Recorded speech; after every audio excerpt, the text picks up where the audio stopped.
qui se trouvait au bord du lac, les pêcheurs en étaient descendus et la mer filait. Jésus monta dans une des barques qui appartenait à Simon et lui demanda de s'écarter un peu du rivage. Puis il s'assit et de là-bas il enseignait les foules. Quand il eut fini de parler, il dit à Simon, avance au large et jetez vos filets pour la pêche. Simon lui répondit, Maître, nous avons peiné toute la nuit sans rien prendre, mais sur ta parole, je vais jeter les filets. Et l'ayant fait, ils capturèrent une telle quantité de poissons que leurs filets allaient se déchirer. Ils firent signe à leurs compagnons de l'autre bord de venir les aider. Ceux-ci vinrent et ils remplirent les deux barques à tel point qu'elles s'enfonçaient à cette vue. Simon-Pierre tomba aux genoux de Jésus en disant, éloigne-toi de moi, Seigneur, car je suis un homme pécheur. En effet, un grand effroi l'avait saisi, lui et tous ceux qui étaient avec lui, devant la quantité de poissons qu'ils avaient pêchés. Et de même, Jacques et Jean firent des zébédées, les associés de Simon. Jésus dit à Simon, sois sans crainte. Désormais, ce sont des hommes que tu prendras. Alors ils ramenèrent les barques au rivage et laissant tout, ils le suivirent. Acclamons la parole de Dieu.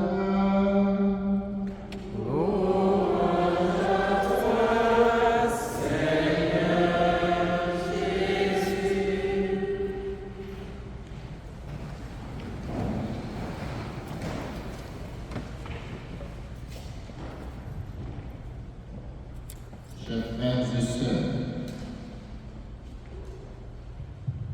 aujourd'hui, la parole de Dieu nous plonge dans l'expérience bouleversante de l'appel divin. Trois figures bibliques, Isaïe, Paul et Pierre, nous montrent comment Dieu choisit, appelle et transforme ceux qu'il envoie en mission. Et cette même parole de Dieu nous rappelle qu'aujourd'hui, il y a un appel à la conversion et à la confiance à travers cette invitation. Avance au large. Et pour ceux qui aimeraient avance au large, d'où il a été. Avance au large. Regardons les trois figures bibliques des textes de ce livre. Isaïe, Paul et Pierre. Dans la première, Isaïe a une vision céleste grandiose. Il voit le Seigneur entouré des anges et prend conscience de son indignité. Malheur à moi, je suis un homme aux lèvres impures. Pourtant, Dieu le purifie et l'envoie en mission. Dans la deuxième lecture, Saint Paul témoigne de son propre appel. Lui qui persécutait l'Église se considère comme l'abandon, indigne d'être appelé apôtre. Mais la grâce de Dieu l'a transformé et il est devenu l'un des plus grands missionnaires du Christ. Dans l'évangile, nous rencontrons Simon-Pierre.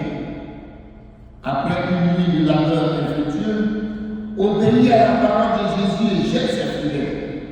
La pêche miraculeuse révèle la puissance de Dieu et Pierre tombe à genoux en s'écriant, éloigne-toi de moi, Seigneur, car je suis un homme pécheur. Mais Jésus ne s'arrête pas à son indignité. Au contraire, il lui confie une mission plus grande.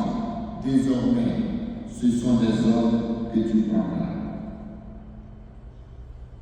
Isaïe, Pierre et Paul ont en commun cette prise de conscience de leur petitesse face à la sainteté de Dieu.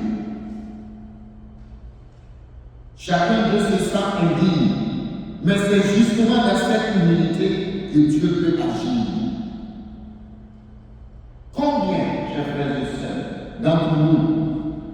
se sentent trop faibles, trop pécheurs ou trop peu capables pour répondre à l'appel du Seigneur. Et pourtant, Dieu ne choisit pas les plus parfaits. Il sanctifie ceux qu'il choisit. C'est sa grâce qui agit en nous, comme la fille Paul. Ce que je suis, je le suis par la grâce de Dieu. Chers frères et sœurs, cette parole nous invite à ne pas nous justifier ou nous mettre au service de Dieu. D'où il partout, avance au large. Jésus demande à Pierre un acte de foi. Jeter les filets malgré une nuit infructueuse. C'est une invitation à nous faire confiance, même quand notre raison et nos expériences nous découragent. Nous aussi, nous sommes appelés à avancer au large, à sortir de nos zones de confort pour répondre à l'appel de Dieu. En ces temps de doute et d'incertitude, Jésus nous dit, n'aie pas peur. Il nous invite à nous abandonner à sa parole, à nous confier nos peurs et nos limites, car c'est lui qui fait porter du fruit à notre mission. Comme Isaïe, Paul et Pierre, chacun de nous est appelé à être disciple et missionnaire. La question n'est pas de savoir si nous sommes dignes, mais si nous sommes prêts à dire, comme Isaïe, me voici Seigneur, envoie-moi. Nous sommes donc invités aujourd'hui, chers frères et sœurs, à demander la grâce d'une foi renouvelée et d'un cœur disponible pour répondre à son appel avec confiance et générosité.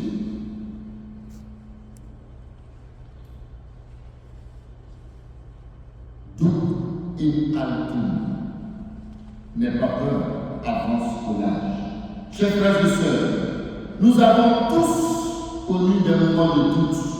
Et d'ailleurs, même certains continuent à avoir des moments de doute, d'incertitude, d'échec face aux défis de la vie, face aux peurs qui nous paralysent. Jésus nous adresse aujourd'hui cette parole puissante. N'aie pas peur, avance au large. Cette invitation adressée à Pierre après une nuit de pêche infructueuse est aussi un appel pour chacun de nous. Elle nous invite à sortir de nos peurs, de nos hésitations, pour nous abandonner avec confiance entre les mains de Dieu. Question. Et j'aimerais que chacun de nous réponde à cette question tout au long de cette semaine. Mon frère, ma soeur, quelles sont les peurs qui t'empêchent d'avancer? Oserais-je aujourd'hui les remettre entre les mains du Seigneur? Quelles sont les peurs qui t'habitent? Quelles sont les peurs qui t'empêchent de vivre? De quoi as-tu peur? De qui as-tu peur? Qu'est-ce qui t'empêche de vivre pleinement ta foi dans le Seigneur? Cet exercice que je demande pour chacun de nous, il se consiste à quoi faire? Il faut identifier une peur qui t'empêche d'avancer. Écris cela sur un papier et remets cela entre les mains du Seigneur dans la prière tout au long de cette semaine. Quelle est la peur qui te paralyse le plus? Ou bien quelles sont les peurs? Écris cela et que tout au long de cette semaine, qu'elle devienne ta prière. Seigneur, voici ma peur, voici mes peurs. Et ensuite, pour ce ta congrès de confiance, comme Pierre, suis ta parole, Seigneur, je vais jeter le filet.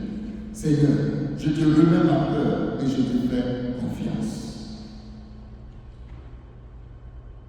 Saint Jean-Paul II, nous le connaissons bien.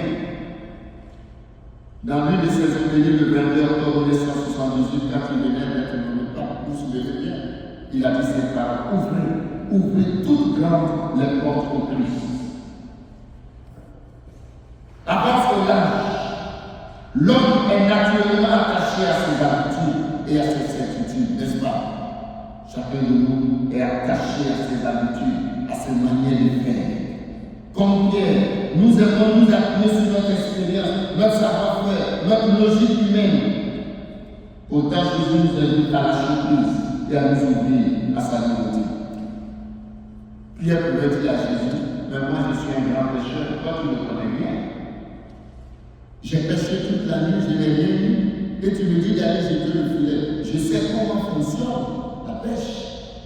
Mais il dit Seigneur, Pierre ne s'est pas fié à son expérience, à ses connaissances, mais il a obéi au Seigneur. Et c'est là que le pape Benoît XVI expliquait ainsi cet appel de Christ. Il dit, et j'aimerais que vous reteniez bien cela, le pape Benoît XVI dit ceci, la foi commence quand l'homme reconnaît qu'il n'est pas autosuffisant, qu'il a besoin de Dieu. La foi commence quand tu reconnais que tu ne te suffis pas, que tu as besoin de Dieu. Mais quand tu consultes ton expérience, quand tu consultes ta façon de faire, sur toi-même, c'est de l'orgueil, à ce moment précis, tu n'as pas encore la foi. La foi commence quand tu commences à faire confiance à Dieu. Cela signifie que la conversion véritable ne peut avoir lieu sans une demande d'humilité. Pierre accepte de ne pas tout comprendre et d'obéir malgré son instinct naturel. Nous aussi, nous devons apprendre à nous détacher de nos sécurités humaines pour accueillir la volonté de Dieu. Rien ne peut nous assurer quoi que ce soit. Aujourd'hui, le monde semble lire les choses.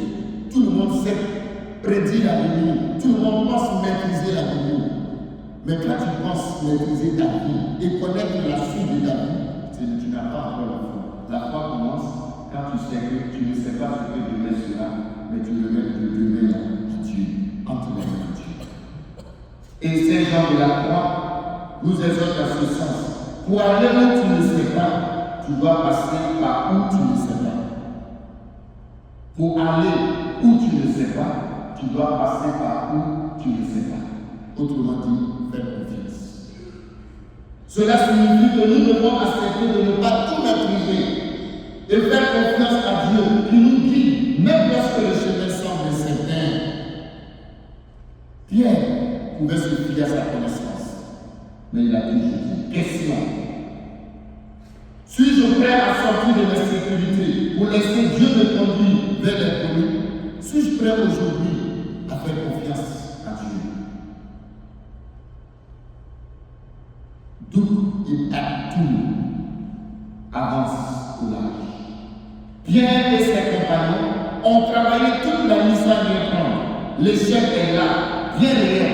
Pourtant, Jésus leur demande de ne pas s'arrêter à cette expérience infructueuse, mais de jeter à nouveau les filets.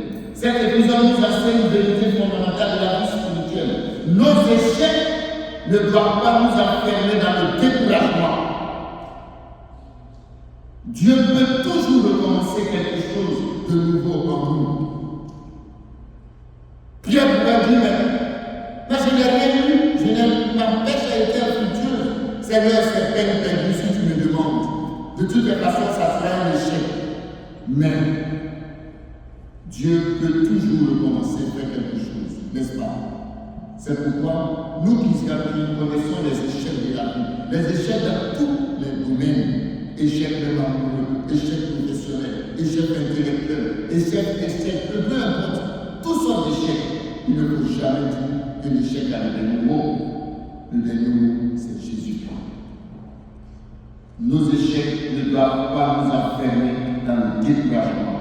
Dieu peut toujours recommencer quelque chose de nouveau en nous. Et c'est l'intérêt de l'enfant Jésus qui a connu des combats intérieurs nous rappelle que nos faiblesses ne doivent pas être un échec à l'œuvre de Dieu. Et voilà ce qu'elle dit. Ce qui plaît à Dieu, c'est de me voir aimer ma petitesse, ma pauvreté. C'est l'espérance aveugle que j'ai en sa miséricorde. Ne jamais se décourager, quels que soient nos échecs.